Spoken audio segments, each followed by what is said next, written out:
Shalom. Jumpa lagi Jemaat GSJA Kebon Jahe yang saya kasihi di dalam Tuhan kita Yesus Kristus. Kita masuk ke minggu kedua di bulan Mei tahun 2021. Saya berharap semuanya dalam keadaan baik. Semuanya diberkati. Semuanya dalam perlindungan Tuhan. Mengucapkan syukur kepada Bapak Gembala, Bapak Yakub Chia yang sudah mengizinkan saya untuk melayani Bapak Ibu Saudara semua. Saudara yang dikasihi Tuhan Yesus, kita percaya bahwa kita adalah pengikut dan murid daripada Tuhan Yesus Kristus. Saudara, saya ingin menyampaikan firman Tuhan pada kesempatan hari ini. Tema khotbah saya hari ini adalah, apakah Anda mau menjadi pengikut dan murid Kristus yang sukses? Kalau mau katakan amin. Saudara, saya dan saudara mungkin tanpa ditanya lagi tentunya sudah menyatakan diri sebagai pengikut dan murid Kristus. Haleluya, katakan amin.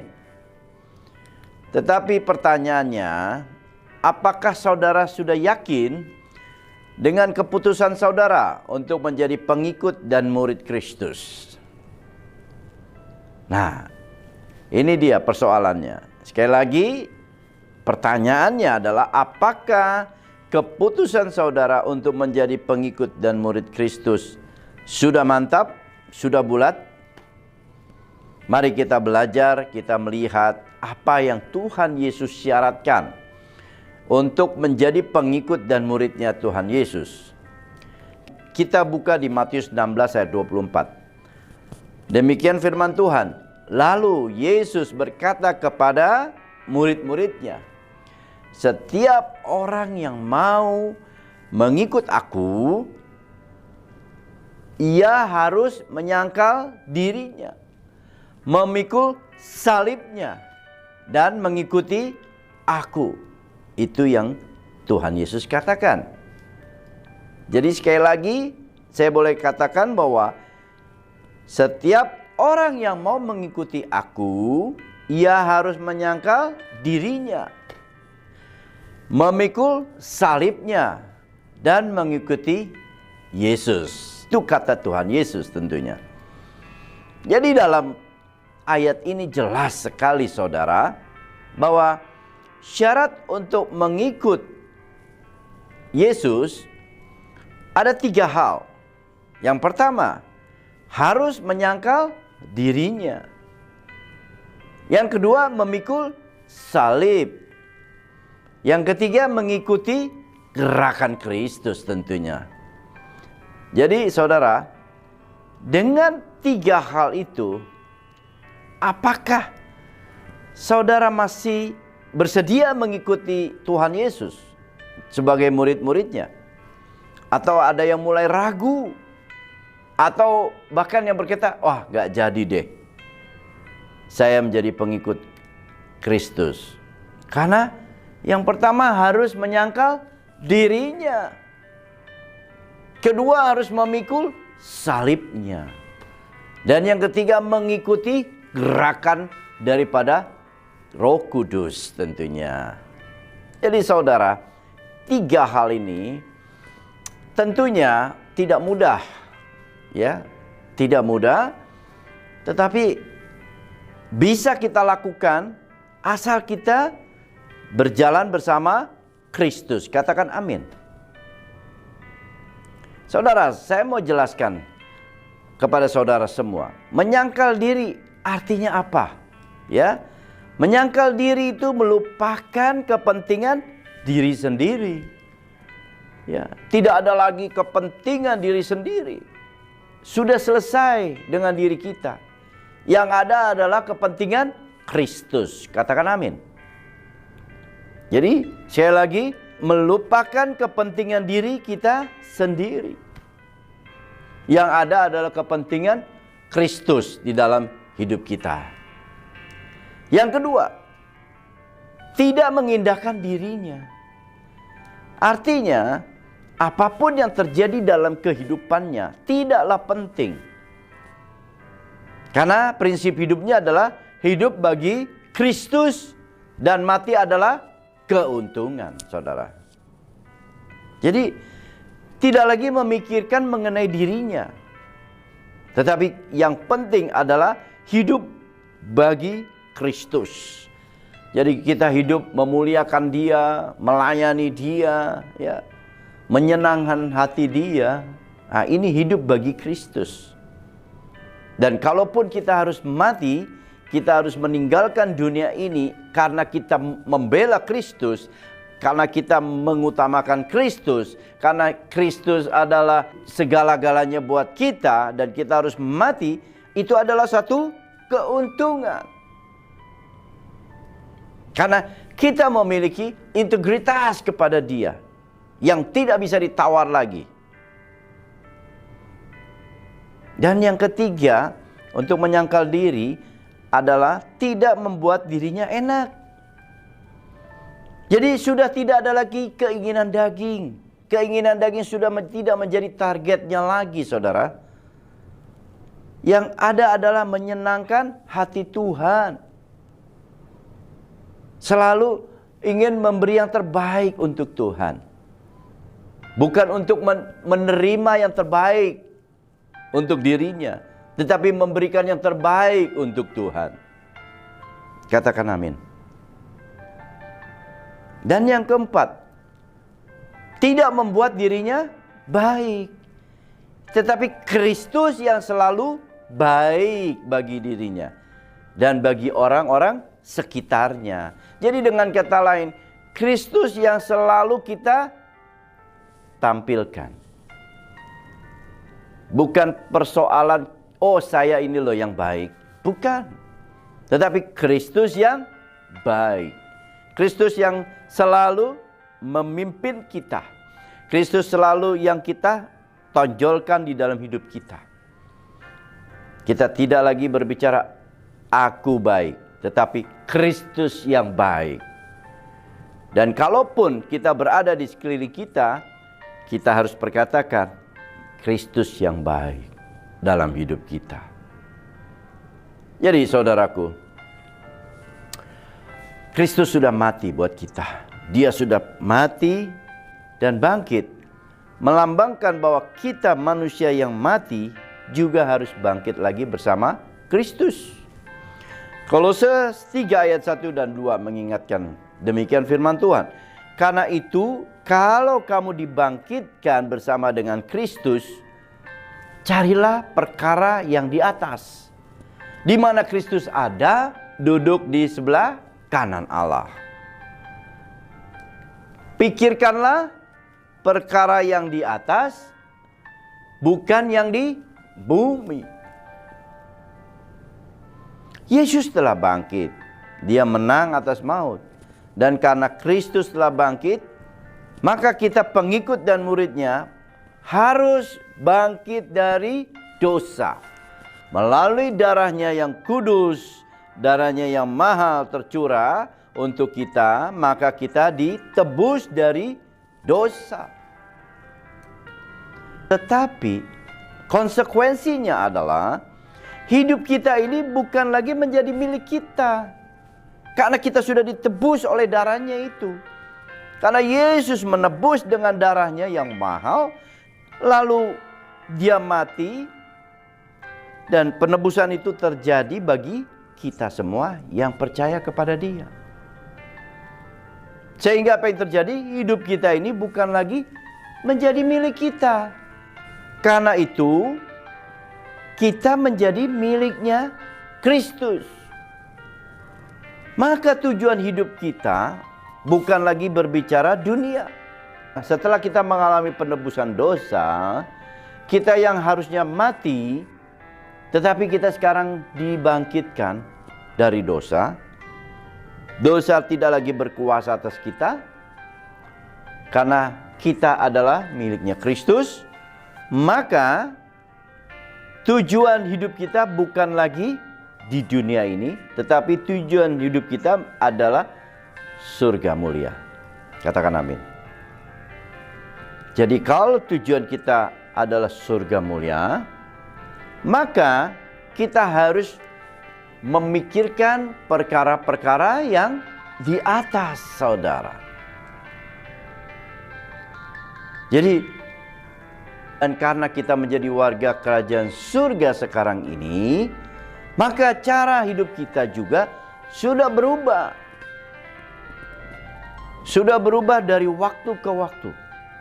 Kita tidak lagi menggunakan cara-cara dunia, tetapi kita mengikuti apa yang firman Tuhan katakan, dan kita mau taat dan setia untuk melakukan setiap firman Tuhan. Dan kita pikirkan perkara-perkara yang di atas. Di mana Yesus berada, kita pikirkan. Tujuan hidup kita adalah selalu ingin di mana Yesus berada, kita pun berada. Artinya, yang kita cari adalah perkara-perkara di atas, di mana Yesus berada. Apakah kita bisa memikirkan hal-hal perkara di atas selagi kita masih ada di dunia ini? Saya mau katakan kepada saudara, kita bisa memikirkan perkara-perkara di atas. Untuk memikirkan perkara-perkara di atas, mari kita baca firman Tuhan. Kita renungkan firman Tuhan siang dan malam, dan kita bergaul karib dengan Tuhan. Maka perkara-perkara di atas akan Tuhan nyatakan di dalam hidup saudara dan saya. Yesus berada di surga mulia. Maka tujuan kita jelas, bahwa tujuan kita adalah surga mulia. Tujuan kita tidak lagi samar atau tidak jelas, saudara. Tetapi tujuan kita sudah jelas dan pasti bahwa kita harus masuk ke surga mulia, di mana Yesus berada dan kita pun berada. Dan kepastian ini kita beroleh bersama dengan Kristus, menjadi jaminan bagi setiap pengikut dan murid-muridnya yang taat dan setia kepada Dia. Tuhan Yesus melarang kita untuk memikirkan perkara-perkara yang di bumi, tetapi Tuhan Yesus meminta kita untuk memikirkan perkara-perkara yang di atas. Jadi kalau kita masih memikirkan hal-hal yang di dunia ini, saudara, sekali lagi, jadi kalau kita masih memikirkan perkara-perkara yang di dunia ini, maka kita sudah melanggar daripada apa yang Tuhan Yesus inginkan. Jelas sekali, saudara. Tuhan Yesus mau kita pikirkan sesuatu yang bersifat kekekalan, bukan yang sementara. Karena apa yang ada di dunia ini semuanya hanya sementara. Ya, mungkin saat ini tawaran-tawaran dunia yang terlihat dengan mata sepertinya menawarkan keindahan. Tetapi saudara, semuanya itu membawa kita kepada kematian. Tetapi kalau kita mau memikirkan perkara-perkara di atas, seperti yang Tuhan mau, kita akan menerima mahkota kehidupan bersama Kristus. Itu adalah janjinya Kristus. Saat ini boleh kita tidak memiliki apa-apa. Saat ini boleh dunia tidak memberi apa-apa kepada kita. Tetapi Tuhan yang memberi segala sesuatunya. Bahkan nilainya melebihi dari yang dunia bisa berikan, yaitu kekekalan di dalam surga bersama Dia. Haleluya, katakan amin. Jadilah saudara pengikut dan murid Kristus yang sungguh-sungguh, yang mengerti kehendak Kristus. Saudara, kalau kita melihat apa yang dipikirkan Kristus bagi kita, Dia adalah Allah yang mau menjadi manusia. Dia Allah yang suci mau menjadi pendosa. Dia yang kaya rela menjadi miskin. Semua Dia lakukan bukan untuk dirinya, tetapi untuk saudara dan saya. Kristus memikirkan hal-hal yang demikian. Kristus selalu ingin kita semua masuk di dalam kerajaan surga. Itu yang selalu Kristus pikirkan buat saudara dan saya. Jadi melalui Kristus, maka kita memiliki kesempatan untuk menerima mahkota kehidupan. Oleh sebab itu, bagaimana layaknya sebagai pengikut dan murid Kristus berpikir? Ini menjadi pertanyaan kita. Bagaimana layaknya kita sebagai pengikut dan murid Kristus? Kita memiliki pemikiran yang seperti Kristus. Saudara, ada 3 hal yang harus kita miliki agar kita menjadi pengikut dan murid Kristus yang berhasil dan selaras dengan pikiran Kristus.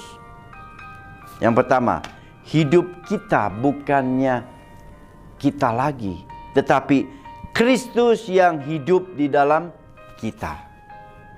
Galatia 2 ayat 20 mengatakan, namun aku hidup, tetapi bukan lagi aku sendiri yang hidup, melainkan Kristus yang hidup di dalam aku.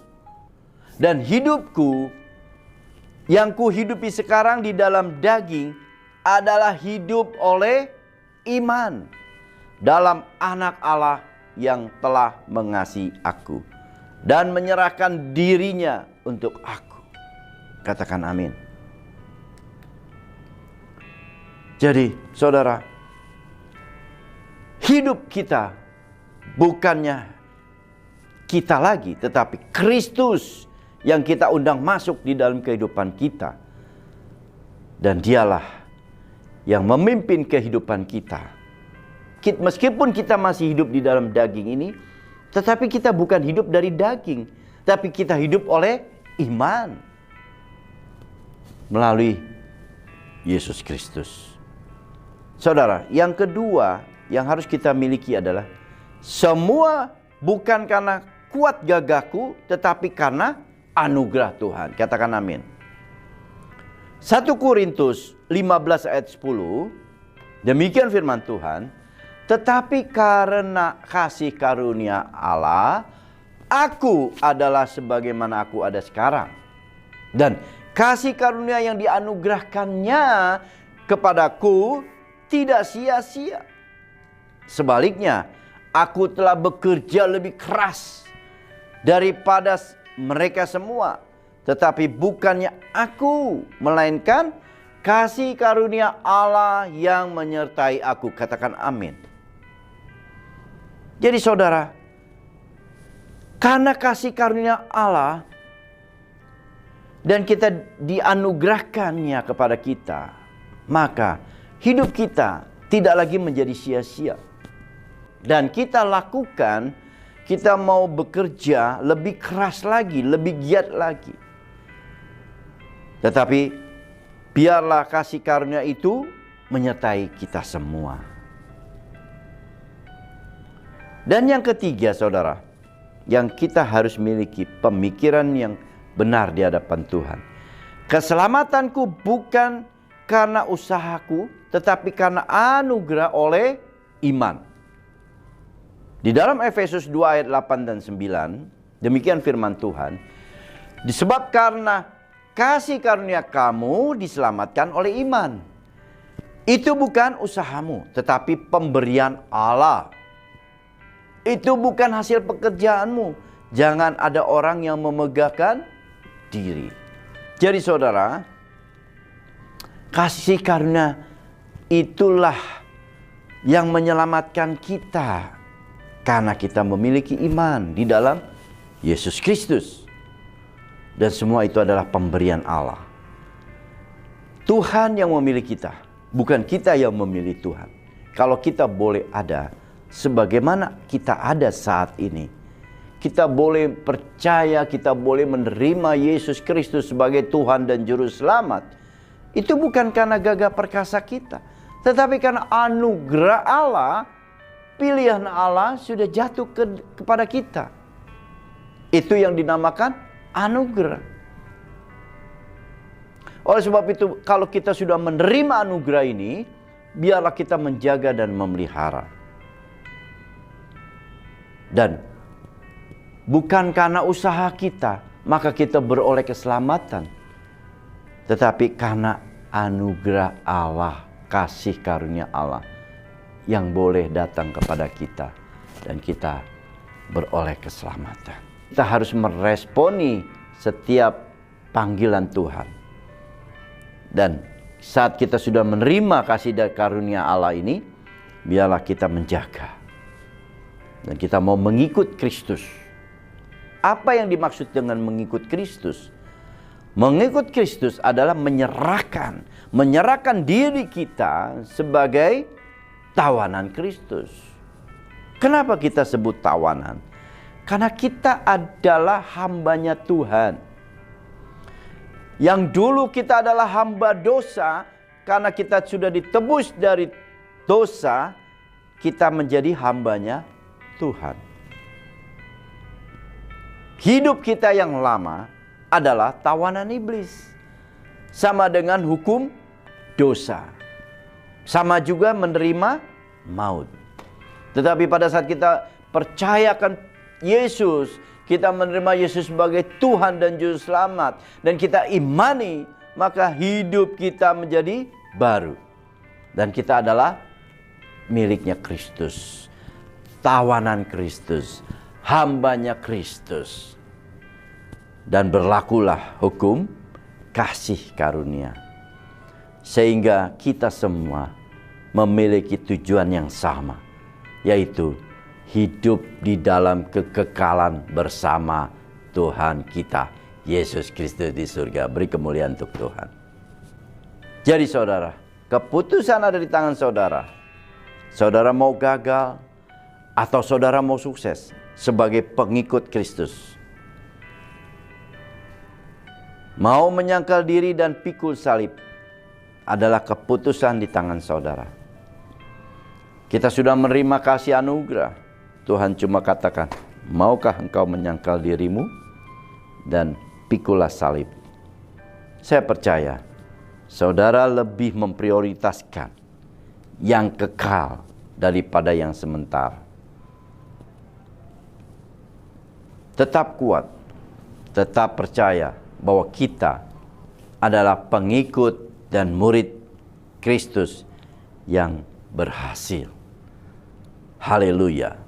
Saya mau berdoa untuk saudara. Tuhan, terima kasih atas firman hari ini yang sudah meneguhkan kami, menguatkan kami, bahwa kami harus menjadi pengikut dan murid Kristus yang berhasil.